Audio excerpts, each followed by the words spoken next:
Se você está exausto de cuidar de um familiar idoso, talvez exista uma coisa que esteja dificultando ainda mais a sua vida.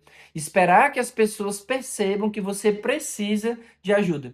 E o pior é que muitas vezes elas não percebem mesmo. Não porque não se importam, mas porque você se acostumou a dar conta de tudo. Hoje, nesse vídeo, eu quero te mostrar como pedir ajuda sem culpa, sem briga e sem precisar se humilhar. Eu sou o Dr. Milton Botelho, pós-graduado em geriatria, e nesse canal eu compartilho vídeo como esse, mostrando que o cuidado ele pode ser diferente quando a gente tem mais clareza do processo, quando a gente se questiona sobre algo que muitas vezes a gente não para pensar, tornando ele assim de uma forma muito mais leve. Porque eu sei que o cuidado ele é muito denso, ele exige muito da pessoa que é o cuidador principal. Reconhecer então que todos nós precisamos de ajuda é o ponto importante aqui para a gente começar a entender como pedir ajuda de uma forma melhor. Ter clareza disso é fundamental. Então, entender que todos temos limites, por exemplo, é o ponto de partida para a gente entender, parar para refletir e pensar como que a gente pode montar uma estratégia para pedir ajuda de uma forma melhor, para ser melhor correspondido, talvez, sem gerar tanta expectativa, mas com aquilo que eu vou compartilhar aqui dentro desse vídeo, que vai ajudar muito nesse processo. Porque assim, eu sei que o cuidado ele é muito denso, muitas vezes você está tão cansado e nem pedir ajuda você quer. E eu vou compartilhar justamente essa informação aqui nesse vídeo. Além das competências técnicas, que certamente é o que as pessoas mais pensam, que você também pensa, que é a administração dos remédios, o momento do banho, a hora de dormir, ajeitar a casa, ajeitar o ambiente para o idoso, a assertividade, olha só, anota aí, é a ferramenta crítica para poder evitar a sobrecarga do cuidador. Porque assim, a comunicação clara, de forma com muito otimismo e também tendo gratidão aí dentro dela, elas são fundamentais para sensibilizar a rede de apoio, ou seja, as pessoas que são talvez outros familiares, os amigos, que podem ali, com um diálogo aberto com você, ser aquela rede de apoio que vai te ajudar em algum momento, porque eu sei que todos nós precisamos de ajuda no processo do cuidado. Evitando muitas vezes, com essa assertividade, conflitos dentro da família, que é muito comum, e o isolamento do cuidador principal, que também é muito comum e o que gera com mais facilidade a sobrecarga. Você sabia disso a respeito da assertividade? Caso não, comenta aqui nesse vídeo, eu leio todos os comentários, inclusive dentro dos comentários eu consigo extrair novos temas e trazer porque eu entendo quais são as suas dúvidas. Inclusive, se não é inscrito aqui no canal, aproveita e já se inscreve. Toda semana tem vídeo novo. Eu trago informações pertinentes como essa. Quando você se inscreve, o próprio YouTube já te entrega o próximo vídeo. Também, se você deixar o seu like, ele entrega para outras pessoas que estão passando certamente por essa mesma dificuldade hoje, porque ele entende quem são as pessoas que vivem, independente do que você assiste aqui dentro do YouTube. Então, deixa o seu like, se inscreve no canal, porque eu tenho certeza que você vai se aproveitar muito de tudo que eu trago aqui dentro desse canal. Olha só, existe então essa necessidade de a gente trabalhar as habilidades sociais no cuidado. Muito se fala do técnico, como eu acabei de falar, onde as pessoas se preocupam muito, horário do remédio, olha a troca da fralda, alimentação, cuidado com a cama, como é que vai ser quando é acamado, quando está na cadeira de roda, na cadeira do banho, mas se esquece da necessidade que tem de trabalhar também esse relacionamento, porque em algum momento a gente vai precisar de ajuda, quiçá já não faz tempo que estava precisando e você não parou para se organizar para pedir essa ajuda, para poder pedir esse socorro para alguém que está próximo. E como fazer isso é o que eu vou compartilhar com você. Porque o cuidado de uma pessoa idosa eu sei que exige o desenvolvimento desse repertório de diversas habilidades. De tudo isso técnico que eu falei, mas também dessa habilidade de se comunicar. As habilidades sociais, elas são igualmente essenciais e importantes para sustentar essa sua tarefa de cuidar do seu familiar, que talvez seja o seu pai, a sua mãe, a sua avó, a sua tia, por exemplo, que é o que eu vejo muito aqui na realidade do meu consultório.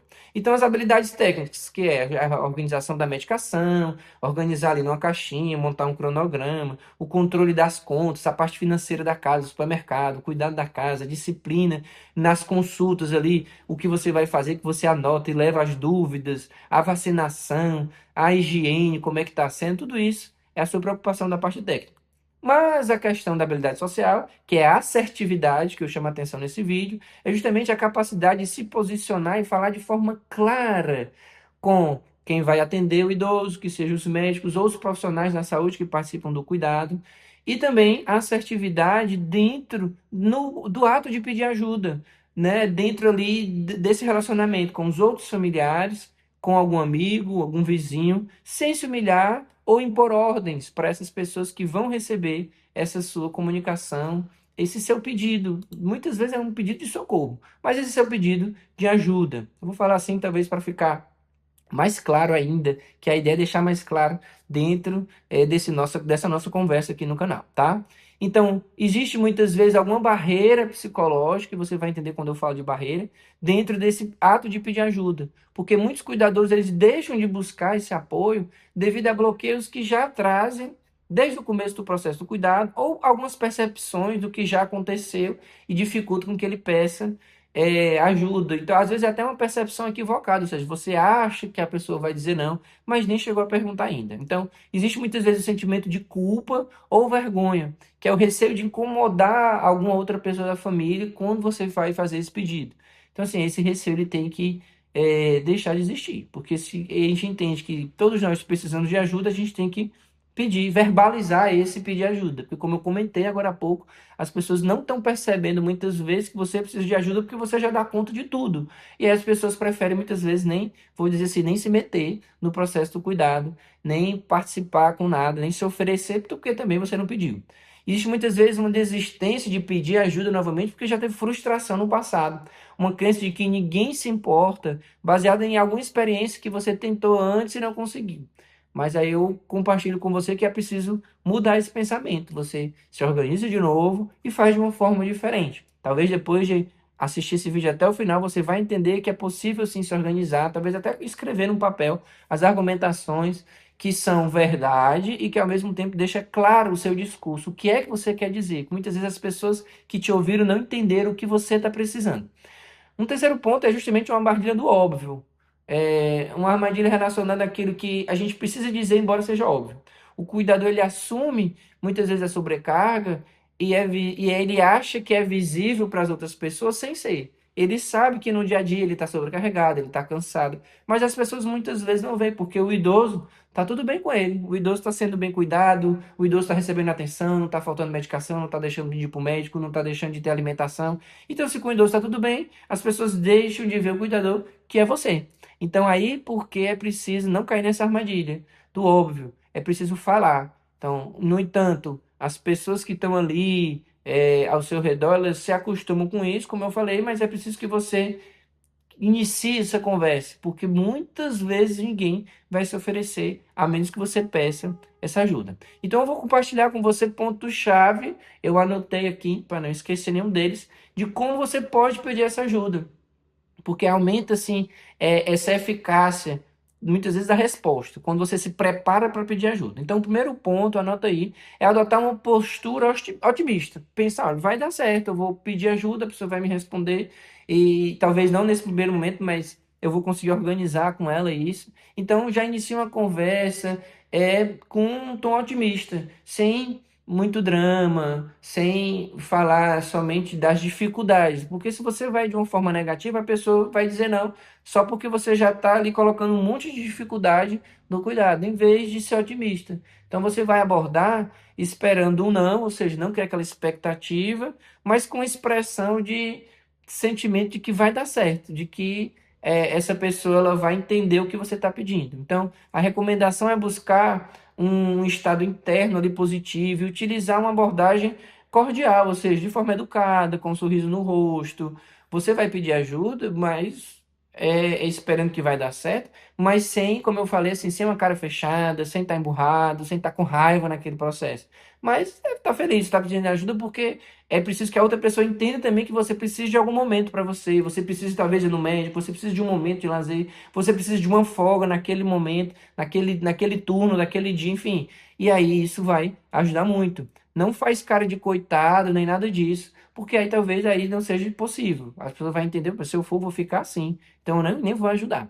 Eu vou ficar desse jeito nervoso, eu vou ficar desse jeito angustiado, com esse medo. Então, assim, tudo isso tem que ser entendido. Você entender que você pode pedir ajuda de uma outra forma é o primeiro ponto. Então, seja otimista, é o primeiro ponto que eu compartilho com você. Explicar a situação, muitas vezes, é o que precisa, expor realmente os seus sentimentos, de como que está sendo. Não deve assumir que o outro ele sabe o que está acontecendo, porque é isso que eu disse no começo. Muitas vezes você acha que as pessoas não querem te ajudar, estão vendo as coisas acontecer e não ajudam. As pessoas não estão vendo, muitas vezes elas estão vendo só o resultado, estão vendo que o idoso está bem, como eu falei, mas não estão vendo você. Então é necessário você dizer o óbvio, isso mesmo. Descrever a realidade prática. Por exemplo, você explica que o idoso está ficando mais pesado e que por conta disso o banho está um pouco mais difícil, você está ficando com dor nas costas, e precisa de ajuda muitas vezes, talvez naquele horário do banho, talvez precise de ajuda naquele ponto do dia, no horário de uma troca de roupa, na hora de que vai dormir, que tem que colocar o pijama, que tem que sair, vamos dar o exemplo que o idoso hoje está na cadeira de roda, para fazer a transição da cadeira de roda para a cama e nesse momento ajudar a vestir, você já está cansado, por exemplo. Isso aí precisa ser dito. Falar sobre os sentimentos de forma imparcial também é importante, ou expressar o medo da queda ou o cansaço físico sem atacar ou julgar outra pessoa. Por exemplo, às vezes eu vejo que as pessoas vão pedir ajuda e já é atacando o outro. Olha, o idoso ele vai cair, porque ninguém me ajuda. Se você estivesse me ajudando, eu diminui o risco desse queda dele cair. Ou seja, você já vai com aquele argumento, sendo irônico, com um tom de voz diferente, e não é bem assim. A ideia é explicar, olha, ele está mais pesado, está andando com tanta dificuldade, ele tem um risco de cair. Se alguém puder me ajudar, a gente com certeza vai diminuir muito esse risco. Olha como é diferente. É diferente de já ir atacando, de já ir acusando, ou de já ir falando que essa situação ela vai acontecer porque ninguém está me ajudando, porque ninguém olha para mim, porque ninguém está nem aí para a situação que a gente está vivendo. Se as pessoas aparecessem, sabe aquelas frases que a gente sabe que de alguma forma vai cutucar o outro e vai magoar? Se eu reconheço que eu preciso de ajuda, é o primeiro ponto que eu tenho que ter realmente é humildade. Não, eu tenho humildade, eu preciso de ajuda, então eu vou tentar conquistar outra pessoa da forma mais educada possível e tentar a ajuda que a pessoa puder me oferecer. Então, muitas vezes, no ponto 3 olha só, sugerir uma solução específica. Você vai com otimismo, você vai contextualizar e muitas vezes você já diz o que é que pode ser feito. Você facilita muitas vezes o entendimento do outro do que ele pode fazer, de o que ele pode oferecer de forma concreta, porque você já disse o que seria. Então, você apresenta um problema e já mostra como que pode ser resolvido. Por exemplo, a contratação de um profissional para fazer a folga do final de semana, para dormir ali de sexta para sábado, de sábado para domingo, por exemplo, porque na semana inteira foi você que ficou de dia e de noite com o idoso, e aí pelo menos no final de semana seria interessante que as pessoas ajudassem nessa contratação de uma outra pessoa cuidadora para poder ajudar, se alguém da família não puder vir para dormir, por exemplo, tá? A divisão de tarefas dessa parte de dar um remédio, de dar banho, o horário de pôr para dormir, quem sabe uma pessoa que vai ajudar o idoso na hora do momento da fisioterapia, de caminhar com ele, estimular o idoso a dar uma volta, enfim. Tem pessoas que dirigem, outras que não, e às vezes eu penso, você não dirige, então o que é que você pode ajudar nessa parte? Precisa levar lá na fisioterapia 2 vezes na semana, ou na hidroginástica, enfim. Todo esse contexto ele precisa ser dito e muitas vezes a pessoa vai te ajudar e aí, nessa forma, tá?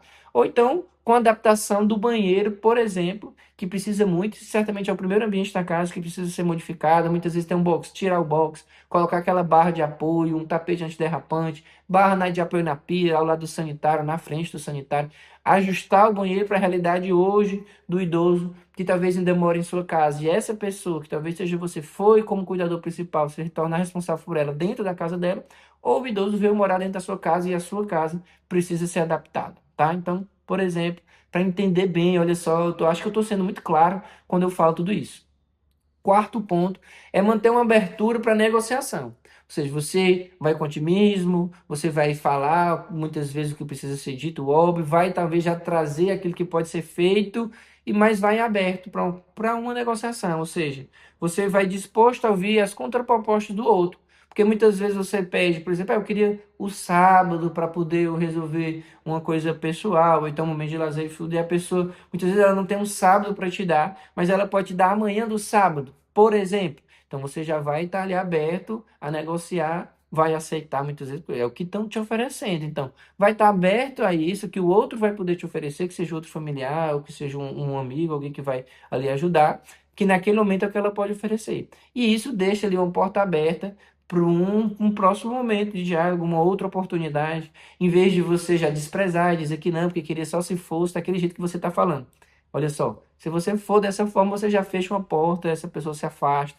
Muitas vezes você perde a oportunidade de ter a ajuda dela em um outro momento, e quem sabe no outro momento vai ser de uma forma diferente, porque ela viu que deu certo, que era possível, te ajudou, talvez com um turno, como eu falei, uma manhã de um dia, e talvez uma outra vez ela consiga ficar o dia inteiro. Mas se de pronto você já nega isso, não aceita, só aceita se for o dia inteiro, aí você já está perdendo a oportunidade de ter esse relacionamento como um apoio ali dentro dessa rede que todos nós precisamos quando a gente fala de cuidar do idoso. Inclusive, eu sei que é tão denso isso que depois desse vídeo eu conheci o Recomeço, que é uma possibilidade, uma ferramenta. Se talvez hoje você esteja ansioso, trabalhar essa ansiedade, cuidar melhor de quem você ama. Então, logo você assiste esse vídeo, está na descrição aqui do vídeo, logo aqui abaixo, tá? O quinto ponto é exercer a gratidão estratégica, ou seja, a gratidão ela representa uma ferramenta de manutenção desse relacionamento, como eu falei. Então, você vai estar aberto primeiro para que ele vai te contra-argumentar dentro dessa possibilidade do que você está pedindo como ajuda, e aí você valoriza o mínimo que ele puder lhe dar. Então, se você, vamos dizer assim, pede, vou falar em números, se você pede uma coisa que é 10 e ele te dá 5, você agradece do mesmo jeito, porque aí, pelo menos, ela te ofereceu alguma coisa, você já abriu ali uma porta para um outro momento. Mesmo que tenha sido menos do que você pediu, ou do que você pediu como ajuda, talvez a pessoa nem entendeu nesse primeiro momento. Quando ela viver um pouquinho do processo de cuidado, ela vai entender que talvez, olha só, você está realmente cansado, porque ela viu em pouco intervalo de tempo como é cansativo às vezes, dependendo do dia que ele viveu esse processo, que ele vai entender, oh, nossa, ele que devia ter pedido mais, ele pediu foi mais, eu não entendi, de uma outra vez, se organiza para poder oferecer mais ajuda. Então esse canal aberto de agradecimento, de escuta, mantém a porta aberta, como eu falei, para umas próximas, futuras necessidades que essa pessoa vai poder te ajudar. Porque reação agressiva, ela só afasta. E, com certeza, quando você é ríspido, como você já falou, dizendo, tá vendo? Ninguém me ajuda, ninguém presta atenção, ninguém faz nada do que eu faço. Essas frases, realmente, elas não ajudam em nada e elas só vão afastar possíveis pessoas que poderiam estar ali te ajudando nessa rede de apoio. Então, essa palavra que talvez vocês não conhecessem, ou então a intenção do que ela traz por detrás, que é a assertividade, ela é a raiz de muitos conflitos no cuidado do idoso. Porque quando o cuidador ele utiliza uma comunicação muito violenta ou ríspida, agressiva, ele reforça o isolamento que hoje ele vive talvez, pois as pessoas tendem a se afastar para evitar críticas, receber nova crítica, ouvir aquilo que ela não quer ouvir. Ela entende muitas vezes que não está vivendo o processo. E como eu disse no começo, olha só, muitas vezes ela acha que é justamente porque você dá conta de tudo. Então ela nem vai participar porque você já dá conta de tudo. O que é que ela vai fazer? O que é que ela pode acrescentar? Mas se você mostrar com otimismo, mostrar que o cuidado ele vai ficando diferente a cada período de tempo, não só porque você se cansa, mas porque o idoso também vai tendo novas exigências, aí a pessoa entende. Você tem que falar realmente o óbvio do que é que está acontecendo e como a pessoa pode ajudar. Eu acho que essa assertividade vai muito nisso. O principal de todos esses pontos que eu acho, que eu comento aqui no consultório com os pacientes, é quando pedir ajuda, que as pessoas elas digam o óbvio, elas digam o que pode ser feito. Por exemplo, na divisão de tarefas, muitas vezes são 5 filhos. Olha, a mamãe ela precisa todos os meses de tantas fraldas. Alguém pode colaborar com fralda? Pronto. Por exemplo, pediu ajuda com fralda. Ou então tem a medicação A, B e C. Alguém pode colaborar com alguma medicação porque o salário da mamãe, né, a aposentadoria dela, dá para alimentação, para medicação, mas quando precisa de alguma coisa a mais, uma consulta médica, por exemplo, no mês, a gente não consegue dar conta e tende a faltar alguma coisa. Olha só. Ou então, assim, vamos tentar dividir as noites. Eu estou cansado, porque assim, todo dia sou eu estou tentando fazer da minha melhor forma possível, mas assim, se tivesse alguém que viesse no final de semana para eu poder ir dar uma volta, para eu poder ir na minha igreja, para eu poder me encontrar com algum amigo, por exemplo. E isso já poderia ser ajustado quando você é honesto, quando você fala a verdade e mostra que pode ser de uma forma diferente, sem já chegar reclamando, sem já chegar falando do outro, apontando para o outro algo que ele poderia fazer e não faz, em vez de mostrar que tem algo que pode ser feito e que se alguém puder ajudar, e aí você vai mostrar para essas pessoas ali, os outros familiares, outras pessoas que talvez fazem parte desse processo ali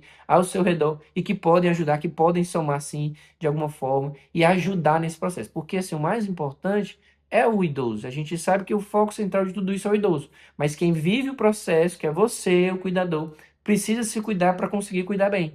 Muitas vezes é um momento do dia que alguém vai ficar ali com o idoso para você até ir para academia, você fazer a sua atividade física ali, vai caminhar na praça, não sei. É aquele momento que muitas vezes a pessoa vem e é no momento que ela vem para dar janta, por exemplo, e um outro filho que trabalha durante o dia, fora de casa, por exemplo, e aí vem naquele momento do final do dia, e nesse momento você aproveita para tomar um banho, poder fazer a sua caminhada, depois você volta, ajuda ela a trocar a mãe, porque vai ser o horário de dormir. Sabe, assim, a gente pode mudar isso quando a gente começa a olhar de uma forma diferente. Porque assim, eu costumo dizer que muitas coisas na vida elas precisam de estratégia. A gente sabe disso.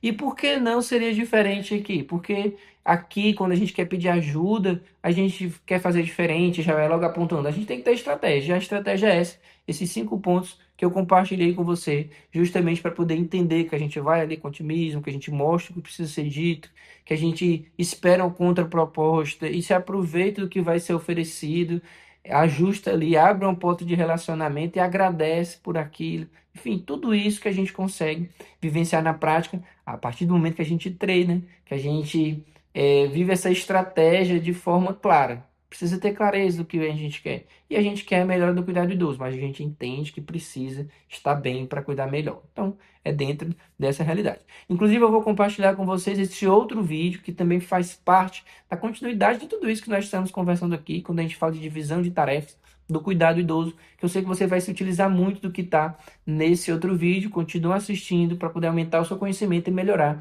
o cuidado do idoso. A gente se vê então no próximo vídeo. Que Deus abençoe a sua luta.